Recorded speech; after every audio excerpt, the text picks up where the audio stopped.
Gus Bah itu kalau mau tidur, kalau nggak saya pijiti sampai tidur, nggak bisa tidur. Lah, waktu mijet itulah saya cerita, Gus, saya itu punya tanah, depannya krematorium. Nah, disitulah Gus Bah menyampaikan, ya wis, Batu itu kan tempatnya wong wisata, wis pikirin dhewe, hubungannya wong wisata itu apa kan ngoten. Saya ada mikir terus gini, anu Gus, misalnya pusat oleh-oleh pripun? Oh sampai itu pusat oleh-oleh wae. Nah, disitulah saya langsung meyakini bahwa langsung saya konsep pusat oleh-oleh. Ya alhamdulillah banyak tamu berdatangan. Jadi Kendedos ini parkirannya bisa 70 bis.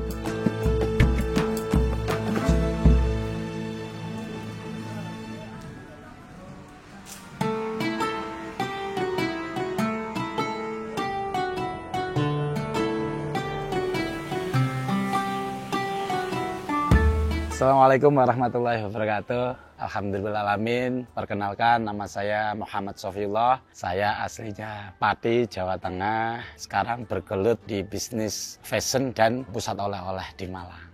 Fashion spesifiknya celana jeans ya, yang berawal dari jualan celana jeans dan baju saja. Door to door mas dulu mas. Ngambil barangnya dari Kudus, terus ada beberapa tetangga saya yang konveksi, itu kan murah ya mas ya. Kita berawal dari modalnya modal dengkul. Kenapa harus modal dengkul ya? Karena rata-rata yang ngasih barang ke saya ini adalah temennya orang tua saya gitu loh.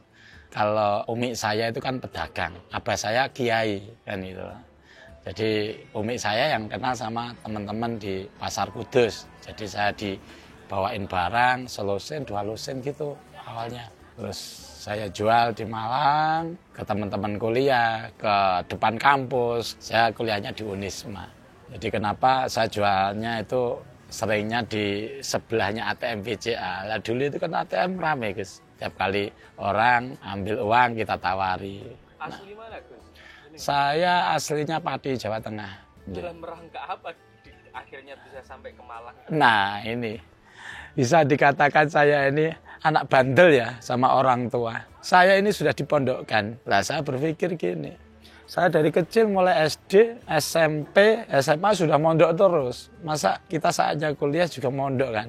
Jadi dipondokkan, cuma sebentar saya pamitan sama kiainya. Kiai saya namanya Mbah Maimun Zubair, Sarang Rembang Al-Anwar. Saya pamit, Mbah ngapunten ingkang kathah, kula kepengin kuliah kali kerja. Loh, lah terus mondokmu piye, Cung? Nggih, Mbah pangestune niat kula badhe mbahagiakaken tiyang sepuh. Sedaya sederek kula niki sampun mondok sedanten. Nek kula mondok mangke mboten enten sing dados pengusaha. Jadi mindset saya dari kecil udah pengen jadi pengusaha gitu loh. Karena dari SD saja Mas saya itu sudah mulai usaha kecil-kecilan. SD itu saya jualan es lilin. Pada waktu istirahat jam 10 siang itu ada tetangga saya itu produksi es lilin kan. Waktu itu udah ada lemari es kan. Saya bawa 1 tremos, bawa habis beberapa kali saja. Cuma saya nggak boleh sama orang tua, nggak boleh diteruskan kan gitu loh. Cukup belajar kan. SMP gitu di pondok saya itu kan orangnya nggak pernah diam. Mulai SMP itu kreativitas ini terbangun terus. Jadi saya itu sukanya kumpul sama pengurus pondok pesantren. Jadi di situ saya disuruh apa saja mau, bersihkan kantor, dapur, ngurusi semua kebutuhan pondok pesantren, semua kebutuhan koperasi dan sebagainya. Saya ngikut aja ngalir. Nggak ada acara ngaji, saya pasti ngurusi koperasi. Apa yang menarik dari usaha Gus? Itu tadi saya kepengin punya uang banyak. Saya pikir gini. Dari kecil aku udah mikir, waduh ini pondok saya ini kecil ya. Kalau ini yang punya pondok, punya usaha besar, pasti pondoknya juga akan besar gitu loh. Dan akan terawat dengan baik. Ya karena dulu pondok saya masih di desa ya kecil gitu loh. Terus menginjak di SMA, alhamdulillah karena punya potensi jualan dan sebagainya, SMA juga sama. Ngurusi koperasi juga. Sampai urusan perbaikan listrik sama almari di pondok itu kan banyak. Kunci sering rusak. Ah ini potensi kan? Jadi tukang kunci. Bahkan saya dijuluki dukun kunci juga. Nah ini yang membawa mindset saya setelah SMA. Saya ini harus jadi pengusaha kan gitu loh. Mbok piye carane? Padahal orang tua saya ya nggak dari orang kaya ya. Ibu seorang pedagang, abah saya kiai kan, pemasukannya nggak seberapa kan. Maka itu yang membuat saya harus berubah nasib saya kan, merubah nasib saya supaya besok-besok ketika orang tua saya niatnya untuk perjuangan ke agama Islam, saya bisa membangunkan pesantren. Nah itu. Jadi niat awal saya kenapa harus jadi pengusaha ya karena saya pengen merubah kehidupan dari keluarga saya kan gitu.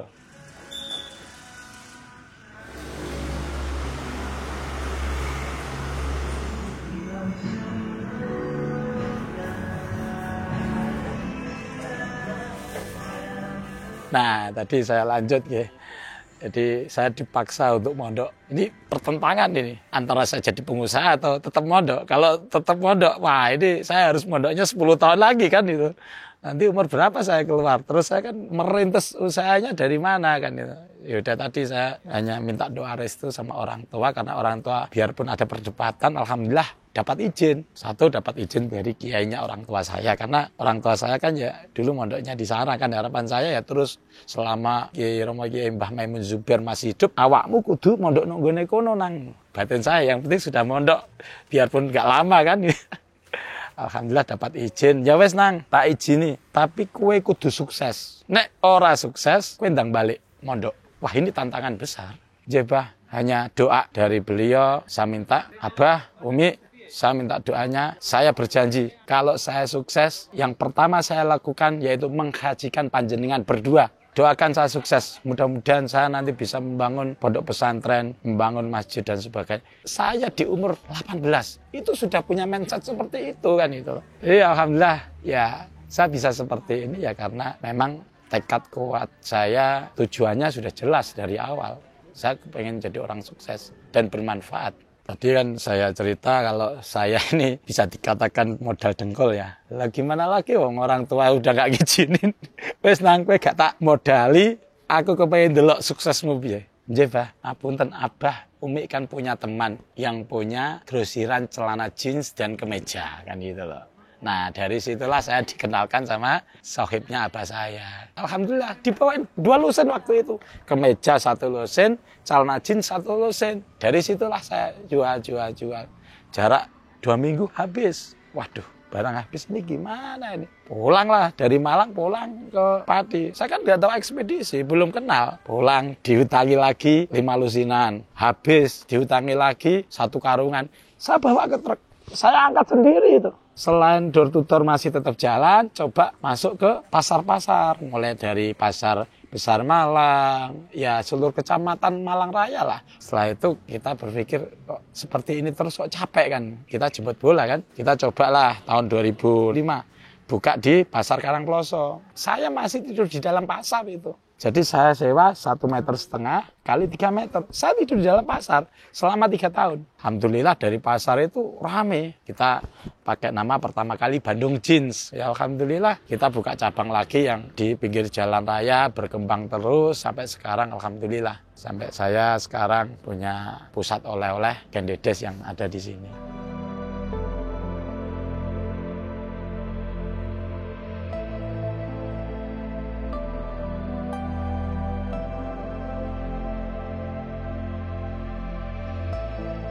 Pusat oleh-oleh ini berdiri sebelum corona. Awalnya nggak sengaja ngasih nama Gendedes, kok ujuk-ujuk aku iki kudu buka pusat oleh-oleh Gendedes. Berawal saya umroh. Kebetulan saya ini dijadikan satu kamar dengan Gus Bah. Saya, abah saya, kakak saya, dan Gus Bah. Lah inilah yang saya manfaatkan. Kalau di pondok itu sudah sering mijeti kiai. Apa-apa keperluannya Gus Bah pada waktu di Mekah, saya yang ngawal itu. Nyucikan bajunya, terus sampai mijeti. Gus Bah itu kalau mau tidur, kalau nggak saya pijeti sampai tidur. Nggak bisa tidur pada waktu di Mekah. Lah waktu mijet itulah saya cerita, Gus, saya itu punya tanah. Depannya krematorium. Loh kok iso nggone-ngono kan penasaran Gus Bah. Lah iku Gus, ini kan tanah dulu. Ini itu istikharahnya Mbah Mun. Nggih guru jenengan nggih guru kula kan ngoten. Terus piye istikharahe kan ngoten. Istikharahe nggih sae kula nggih sanjang kalih Mbah Mun. Iki niku tanah depan tempat pembakaran mayat Mbah. Tapi gak apa-apa, Jong. Iki api. Iki bakal gede loh. Ya kan coba. Yang menyampaikan ini Mbah Mun ini bukan hanya kiai saja, ini waliullah kan gitu. Beliau menyampaikan itu 2013, 2014 lah. Iki bakal gede, saya beli tanahnya awalnya 1000 meter, 1500 ya. Ya alhamdulillah, sekarang baik itu tanah saya dan pengelolaan yang ada di pusat oleh-oleh Kendedes dan warung Kendedes ini, kita bisa mengelola 4 hektar gitu loh. Baik tanah saya atau tanah petani yang bisa kita kerjasamakan kan itu.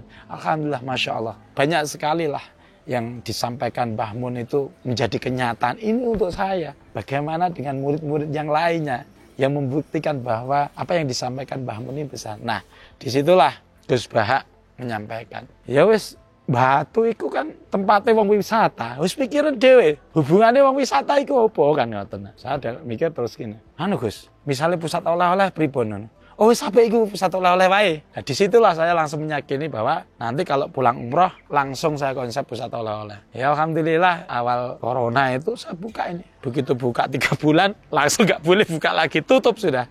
Jadi kita libur hampir 2 tahun ini. Tapi saya yakin saya ini apa yang disampaikan Mbah Mun ini bakalan besar. Nah, setelah corona ini alhamdulillah ini banyak tamu berdatangan. Jadi Kendedes ini parkirannya bisa 70 bis, alhamdulillah. Jadi pusat oleh-oleh berawal itu kan jualan oleh-oleh saja. Kita juga hanya mengambil UMKM yang hanya kenal-kenal saja gitu Mas. Terus berjalannya waktu kita produksi, ada yang produksi sendiri. Ada juga memperdayakan banyak UMKM yang ada di Batu. Tapi kita pilih yang kualitasnya terbaik. Jadi biarpun dia UMKM-nya kecil, tapi dia mau usaha keras, kita bimbing, packaging-nya, terus kualitas produknya ya. Kalau sudah bagus, QC-nya baru bisa masuk ke pusat oleh-oleh Kendedes. Bahkan ada yang UMKM-nya mulai dari kecil, sekarang udah besar, kita bantu alhamdulillah penjualannya di Kendedes ini kan gitu. Nah, berjalannya waktu, Kendedes ini kan kalau hanya di pusat oleh-olehnya saja ini kan tidak mempunyai nilai lebih ya. Revenue stream-nya apa kan gitu loh. Satu-satunya kelebihan pusat oleh-oleh di Batu daripada pusat oleh-oleh yang lain apa kan gitu loh. Kalau yang lain kan ya sambil makan dan sebagainya. Kalau di sini Mas, pusat oleh-oleh ini bukan hanya untuk belanja oleh-oleh saja, tapi bisa buat makan 1000 orang ke sini. 1500 juga bisa karena parkiran kita udah perluas sampai 70 bis bisa masuk. Terus kita kerjasama dengan kebudayaan Malang Raya dan Batu terutama. Jadi bisa dikatakan di Kendedes ini jadi N-wisatanya di Kota Batu. Apa itu N-wisata? Jadi orang sudah letih berwisata di Kota Batu, terakhirnya itu ya di pusat oleh-oleh Kendedes karena tempatnya luas, kita buatkan tempat istirahat, tempat santai, tempat duduk-duduk, layah-layah, buat transit, subuh juga bisa, buat layah-layah sore sambil makan menikmati suasana Gunung Batu dari Kendedes itu bagus. Terus di sini juga selain resto juga menyediakan catering yang murah mulai 20.000 Mas sini. Terutama yang menjadi kelebihan di sini sering ada pertunjukan Malang Raya ya, bukan hanya Batu. Kalau di Batu ya tari Batu ada khusus, bantengan, kesenian khas Malang Raya kan. Kalau di Bali itu kan di monumen WK atau apa ya, tari kecak dan sebagainya. Nah, kalau di Batu ya di warung Kendedes. WK juga kan, warung Kendedes menyediakan bermacam kesenian.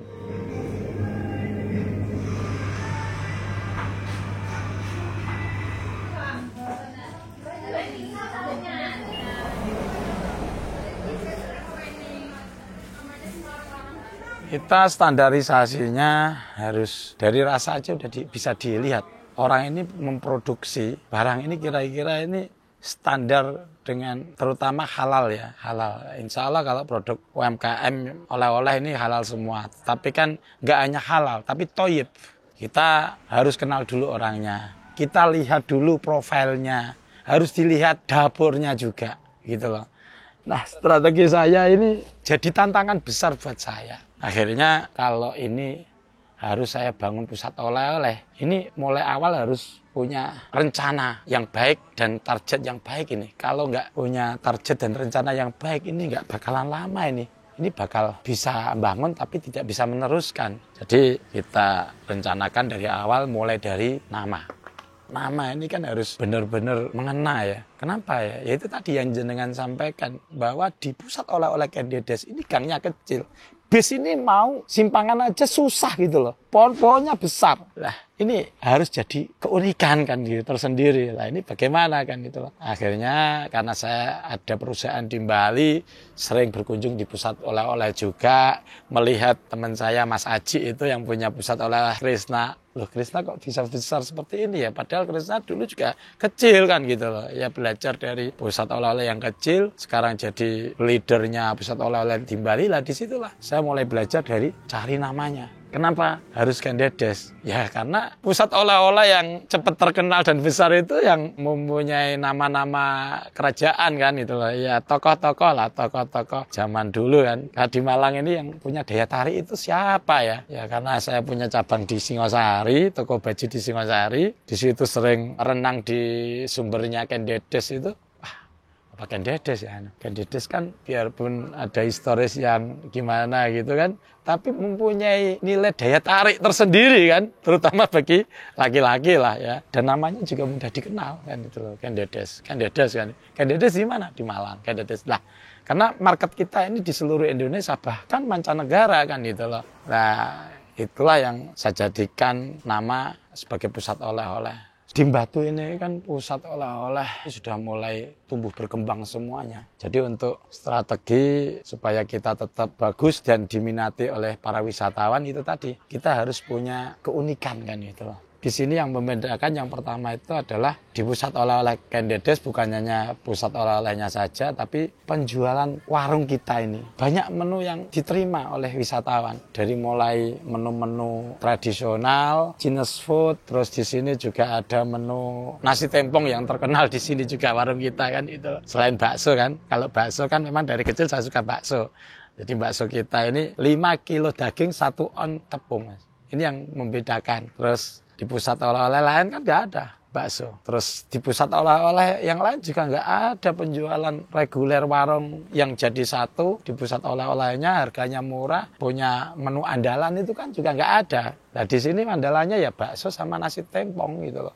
Kenapa nasi tempong? Karena keseringan di Bali itu yang paling rame wisatawan itu nasi tempong, ya sudah. Manut yang sudah rame lah, alhamdulillah mas. Nasi tempong ini persis seperti nasi tempong yang rame, yang viral di Bali itu kan gitu loh. Kalau boleh tahu omset pusat oleh-olehnya berapa tahun ini?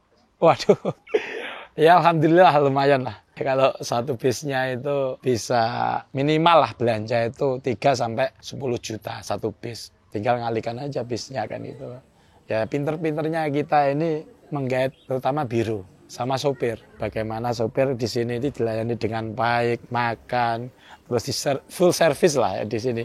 Kalau penumpang kan ngikuti yang punya biru dan bis. Biarpun penumpangnya itu kepengennya kemana gitu kan, mereka bisa memengaruhi pusat oleh-oleh mana yang memberikan layanan dan harga terbaik kan gitu.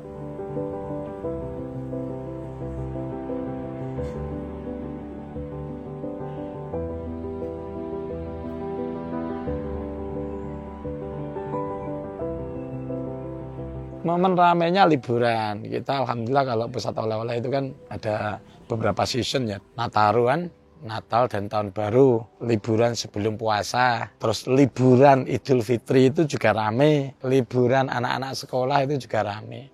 Salah dalam setahun itu ada 4 season, high seasonnya liburan untuk berwisata. Tapi orang wisata itu kan kalau reguler nggak butuh harus libur kan. Kita marketnya kan beda-beda. Ketika nanti puasa, orang daerah Jawa ini nggak banyak yang berwisata, tetapi daerah Bali, marketing kita yang dari Bali, kita ke sana. Kita berkunjung ke sana, sosialisasi, menawarkan pelayanan dan produk di pusat oleh-oleh kita di Kendedes ini yang baik. Insya Allah di Bali ini kan justru liburannya orang Bali juga kan itu. Yang di Jawa pada puasa, orang Bali ke sini, makan tetap, berwisata tetap. Jadi kita pinter-pinternya lah cari wilayah untuk para wisata ini biar datang ke Malang yang bisa kita layani dengan baik. Jadi kenapa di dunia bisnis saya ini tetap tidak lepas dari spiritual ya. Memang dari kecil, dari orang tua saya, dari mbah-mbah saya itu memang bisa dikatakan dari keluarga kiai-kiai kan. Jadi yang tidak bisa saya lupakan ini adalah pesan dari bapak dan umi saya. Nang, kowe masuk sugih kaya apa wae. Nek ninggalno ibadahmu ora bakal manfaat. lan ora bakal kepenak uripmu. Dari situlah saya kembangkan sendiri kata-kata beliau. Jadi kalau kita sudah besar, itu tidak taat kepada ibadah kita, tidak taat kepada orang tua kita, ini tidak bakalan berkah. Nah, setelah itulah orang tua banyak memberikan wejangan. Disitulah saya setiap kali ada usaha baru, pasti harus minta ridho dari orang tua. Apapun yang saya lakukan harus dapat ridho orang tua. Pernah ya, saya buka cabang. Ini tidak mendapatkan ridho sama orang tua. Ternyata cabangnya sekarang sudah tutup. 3 cabang nggak salah. Sepi. Wis ojo buka toko dhisik. Meneng dhisik. Soalnya apa le? Engko nek wis kakean toko, aku khawatir awakmu lali ibadah gitu. Luar biasa kan itu. Ya alhamdulillah orang tua saya ini menjadi pegangan buat saya, orang tua. Bahkan alhamdulillah saya tidak pernah absen meninggalkan mengajak seluruh karyawan saya, selalu mengingatkan briefing, setiap kali briefing disampaikan jangan sampai lupa ibadahnya.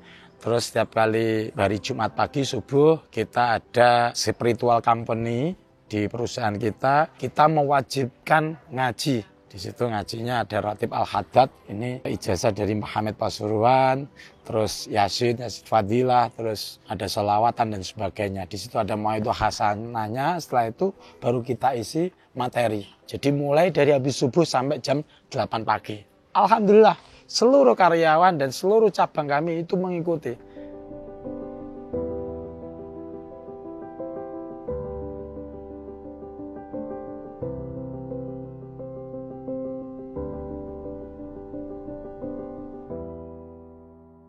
Kan saya dari awal kepengen niat menghajikan orang tua kan. Alhamdulillah mas, tahun 2007 orang tua saya sudah saya hajikan. Awalnya gini, masih punya 1 toko mas, di pasar Karangploso. Ini saya punya uang 40 juta, mau buat kulakan, puasa-puasa ini. Haji itu kan biasanya besar ya, puasa berarti 3 bulan lagi besar kan gitu.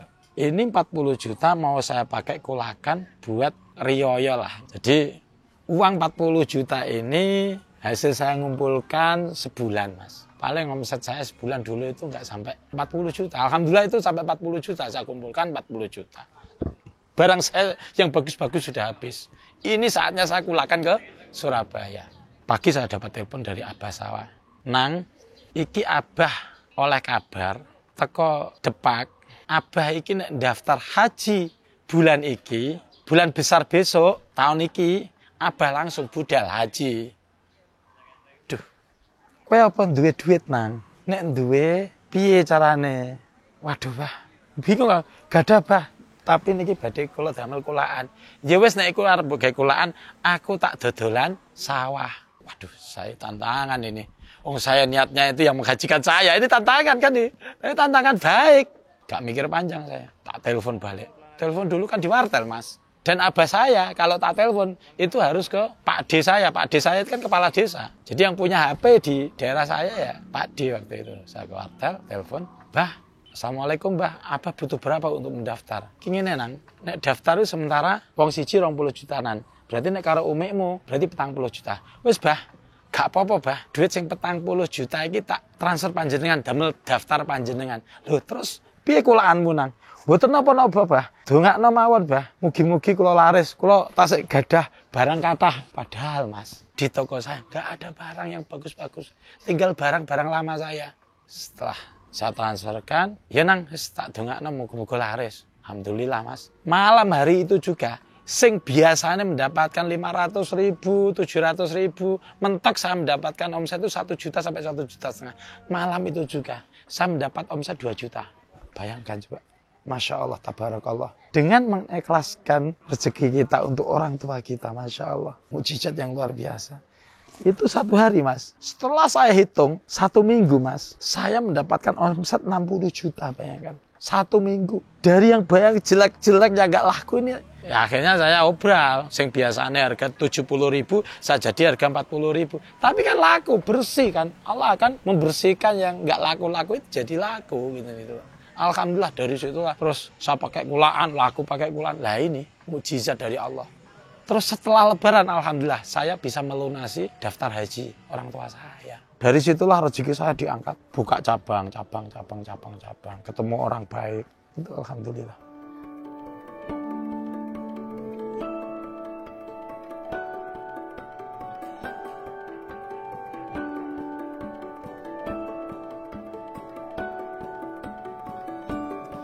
Pesan dari saya untuk pengusaha, baik itu yang sudah besar ataupun pemula, kita janganlah lupa dengan orang tua kita.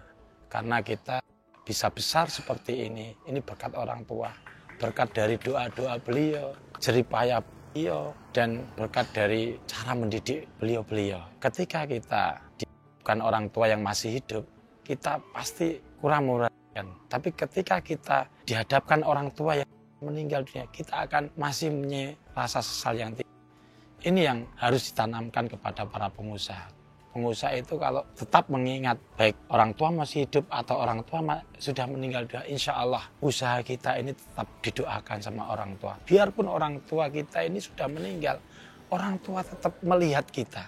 Biarpun kita di dunia ini tidak bisa melihat orang yang sudah meninggal, tetapi orang yang sudah meninggal, terutama orang terdekat kita, yaitu orang tua, mereka itu melihat kelakuan kita. Ketika kelakuan kita ini baik, orang tua kita yang di alam barzah itu akan senang dengan kelakuan kita. Tetapi kelakuan kita di dunia ini kalau buruk, orang tua kita juga akan susah di alam sana. Jadi saya berpesan kepada teman-teman pengusaha, terutama adik-adik yang mengembangkan usaha ini, kalau orang tua kalian masih ada, perhatikan terus orang tua. Terus selalu minta izin kepada orang tua ketika kita mau buka usaha. Nah, ketika orang tua kita udah meninggal, tiap saat, setelah sholat, mari kita doakan orang tua. Mudah-mudahan kita dalam menjalankan usaha diberikan jalan yang terbaik dari Allah, dan usaha kita ini memberikan manfaat untuk umat. Dari Pusat Oleh-oleh Kendedes Group dan Bandung Supermodel Garment Group mengucapkan terima kasih tim Pecah Telur. Mudah-mudahan bermanfaat apa yang saya ceritakan tadi, memberikan semangat buat para pengusaha yang lainnya tetap berjuang dan tetap bermanfaat untuk umat. Terima kasih. Wassalamualaikum warahmatullahi wabarakatuh.